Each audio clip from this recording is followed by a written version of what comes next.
دورے کی دعوت پر بنگلہ دیش حکومت کا شکر گزار ہوں، نائب وزیر اعظم اسحاق ڈار کا ڈھاکہ میں تقریب سے خطاب۔ کہا کہ دونوں ممالک کے اقوام کی مذہبی اور سماجی روایات مشترکہ ہیں، عوام کے درمیان انتہائی برادرانہ جذبات پائے جاتے ہیں۔ بنگلہ دیش میں تمام شراکت داروں کے ساتھ روابط کے خواہاں ہیں۔ موسمیاتی تبدیلی، سلامتی کے خطرات سمیت مختلف چیلنجز درپیش ہیں۔ بنگلہ دیش کا سارک میں اہم کردار ہے۔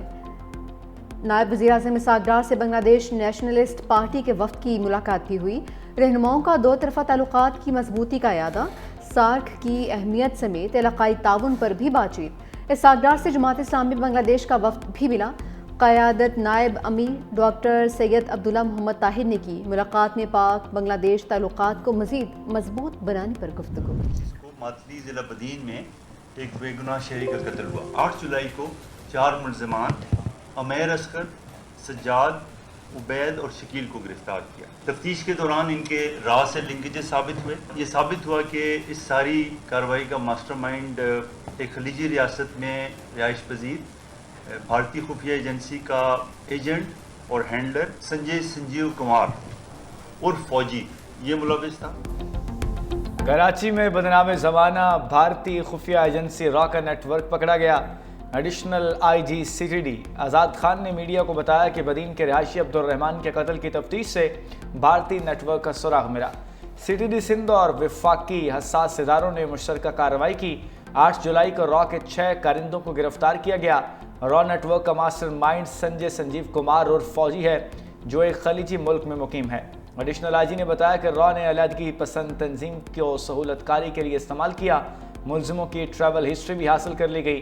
مقتول عبدالرحمان کا کسی سیاسی یا مذہبی جماعت سے کوئی تعلق نہیں، وہ زمیندار تھا اور بے گناہ نشانہ بنایا گیا۔ ٹرمپ کا ٹیرف کاٹ شنکر آؤٹ آف کنٹرول۔ بھارتی وزیر خارجہ نے امریکی صدر کو منہ پھٹ قرار دے دیا۔ کہا کہ ٹرمپ سوشل میڈیا پر عالمی رہنماؤں کو مخاطب اور تجارتی معاہدوں پر تنقید کرتے ہیں۔ سخت بیانات عالمی سیاست میں ہلچل مچاتے ہیں۔ کوئی ایسا امریکی صدر نہیں دیکھا جس نے خارجہ پالیسی کو عوامی انداز میں چلایا ہو۔ اگر کسی ملک کو بھارت سے ریفائنڈ تیل یا دوسری مصنوعات خریدنے میں مسئلہ ہے تو وہ نہ خریدے۔ جے شنکر کا پاک بھارت جنگ میں امریکی کالز کا اعتراف۔ پاکستان کے ساتھ تعلقات میں امریکی ثالثی قبول کرنے سے انکار۔ کہا کسی بھی مسئلے میں تیسری پارٹی کی ثالثی قبول نہیں ہے۔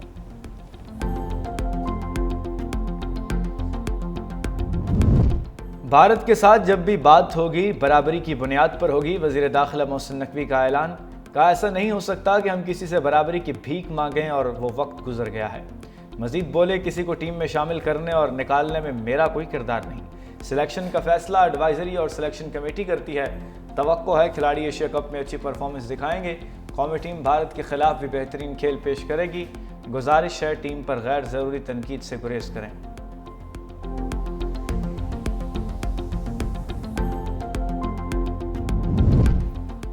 سپریم کورٹ کا ہر جج پاکستان میں بنیادی حقوق کی خلاف ورزی کا ذمہ دار ہے۔ بلوچستان کی بچیاں خواتین سڑکوں پر رول رہی ہیں، ہمیں شرم آنی چاہیے۔ سپریم کورٹ کے جسٹس اطہر مین اللہ کا ڈیفنس آف ہیومن رائٹس کی تقریب سے خطاب۔ کہا ریاست کا کام اپنے بچوں کی حفاظت کرنا ہے۔ اگر ریاست لاپتہ افراد کے کیسز میں ملوث ہو تو عدالتیں کچھ نہیں کر سکتی ہیں۔ سرکار میں رہنے والے 77 سال سے سچ نہیں بول پائے ہیں۔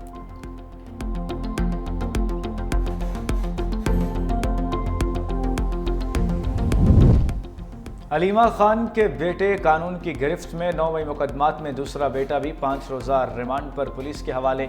گرفتار شیرشاہ لاہور کے انسداد دہشت گردی عدالت میں پیش۔ دوران سماعت جج نے میڈیا نمائندوں کو عدالت سے نکال دیا۔ کہا آئندہ کوئی میڈیا پرسن موبائل لے کر عدالت میں نہ آئے۔ شہریز عظیم پہلے ہی 8 روزہ جسمانی ریمانڈ پر ہے۔ ذرائع کے مطابق شہریز اور شیرشاہ جناح ہاؤس حملے میں ملوث ہیں۔ شواہد پر گرفتار کیا۔ جناح ہاؤس حملے کے وقت شیرشاہ سزا یافتہ حسان نیازی کے ساتھ موجود تھا۔ شیرشاہ پہلے روپوش اور بعد میں لندن فرار ہو گیا۔ پاکستان واپسی پر پولیس نے 22 اگست کو گرفتار کیا۔ دوسرے ملزم شہریز خان کو بھی جناح ہاؤس حملے اور منصوبہ بندی کیس میں گرفتار کیا گیا۔ دونوں بھائی پاکستان کے خلاف ڈیجیٹل میڈیا سیل چلا رہے تھے۔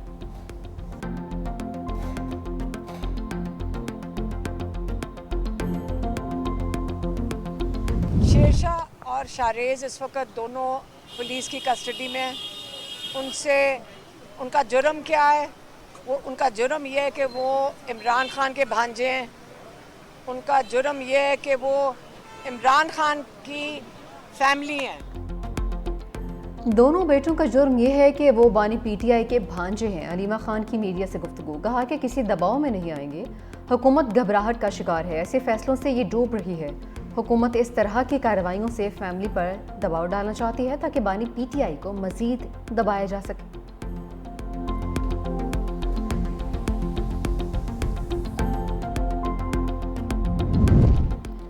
9 مئی کے کردار اب سزاؤں سے نہیں بچ سکتے، مشیر وزیر اعظم رانا ثناء اللہ کا دو ٹوک موقف، کہا عوام ان شرپسندوں کے چہروں کو پہچان چکے ہیں، ملک اب دھرنوں اور جلاؤ گھراؤ کا متحمل نہیں ہو سکتا، مذاکرات اور عدالتی فیصلوں کا آپس میں کوئی تعلق نہیں، قومی ڈائیلاگ پر بات ہونی چاہیے، جب تک آپ ٹیبل پر نہیں بیٹھیں گے مسائل حل نہیں ہوں گے۔ حکومت 27ویں ترمیم اور نئے صوبوں کے قیام میں مکمل طور پر غیر سنجیدہ ہے، جب کوئی خبر نہیں ہوتی تو آئینی ترمیم اور صوبوں کے شوشے چھوڑے جاتے ہیں۔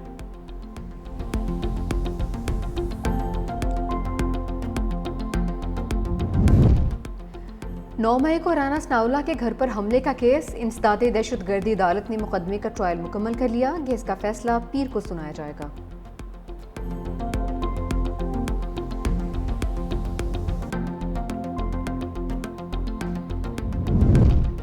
پیپلز پارٹی اور نون لیگ کا قومی اور صوبائی ضمنی انتخابات مل کر لڑنے کا اعلان، راجہ پرویز اشرف کہتے ہیں ضمنی انتخابات میں دونوں جماعتوں نے مل کر حصہ لینے کا فیصلہ کیا ہے، ضمنی الیکشن میں طے شدہ فارمولے کے تحت حصہ لیں گے، خوش اسلوبی کے ساتھ معاملات کو حتمی شکل دے دی گئی، حنیف عباسی بولے ہم میں اتحادی ہیں، دونوں پارٹیوں کی لیڈرشپ دانشمندانہ فیصلے کرتی ہے، ضمنی انتخابات میں ایک دوسرے کے امیدواروں کو سپورٹ کریں گے۔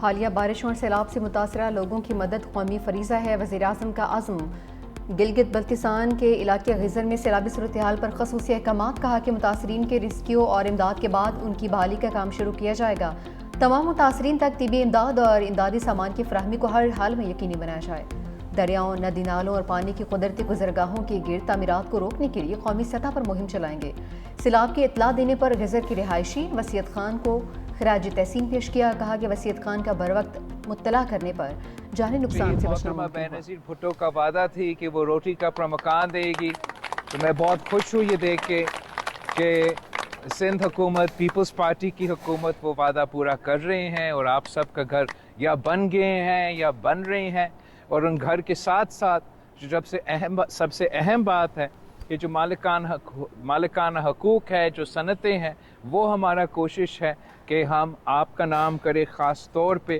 ان گھر کی خواتین کا نام کریں۔ سندھ کے سیلاب متاثرین کو گھر دے رہے ہیں، بلاول بھٹو کہتے ہیں کہ کوشش ہے گھر کی خواتین کو مالکانہ حقوق بھی دیے جائیں، سندھ حکومت گھروں میں سولر پینل دینے کی کوشش بھی کرے گی، سندھ حکومت شہید بے نظیر بھٹو کا وعدہ پورا کر رہی ہے۔ چیئرمین پیپلز پارٹی کے رتو کی یونین کونسل وارث ٹینو احمد، سیلاب متاثرین کے لیے سندھ پیپلز ہاؤسنگ کے تحت مکمل اور زیر تعمیر گھروں کا جائزہ، مختلف گھروں میں جا کر مکینوں سے حوالہ دریافت کیا، گاؤں خیر محمد بروہی کے مکینوں نے مسائل کے بارے میں بتایا، بلاول بھٹو کے مسائل کے حل کے لیے فوری ہدایات، پیپلز پارٹی رہنما فریال تالپور بھی بلاول بھٹو کے ہمراہ تھے۔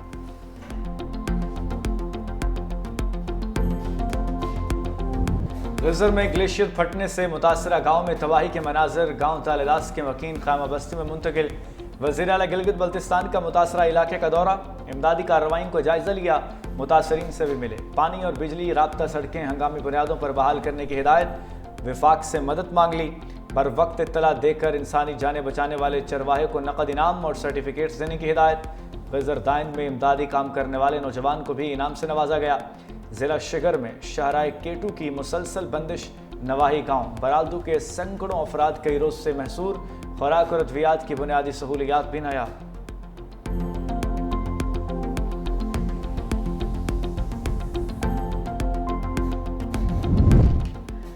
بھارت کے بغیر اطلاع چھوڑے پانی سے دریاؤں میں ہلچل، ستلج میں ہیڈ گنڈا سنگھ والا کے مقام پر پانی کی سطح مزید بلند، آمد 1,98,886 کیوسک ریکارڈ، ہیڈ سلیمانکی کے مقام پر پانی کی آمد 74,858 کیوسک، تیز بہاؤ کی وجہ سے بہاول نگر میں متعدد عارضی بند ٹوٹ گئے، پانی آبادیوں میں داخل، بونگا احسان بی بی کے قریب چرباہا سیلابی پانی میں بہہ گیا، جلال پور پیروالا کے مقام پر دریائے ستلج بے بھر گیا، موضع جام پور کا ذمہ دار بند ٹوٹ گیا،